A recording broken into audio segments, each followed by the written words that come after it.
மண்ணின் மைந்தன் செய்திகளுக்காக செய்தி வாசிப்பாளர் நித்யா.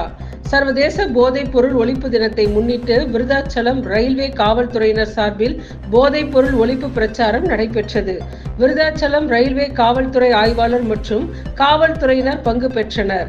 மேலும் காரைக்காலில் இருந்து பெங்களூர் வரை செல்லும் பெங்களூர் எக்ஸ்பிரஸில் பயணிகளிடம் பிரச்சாரம் செய்யப்பட்டது. மேலும் பள்ளி மாணவர்களிடம் போதை ஒழிப்பு பொருள் சம்பந்தமான விழிப்புணர்வு ஏற்படுத்தப்பட்டது.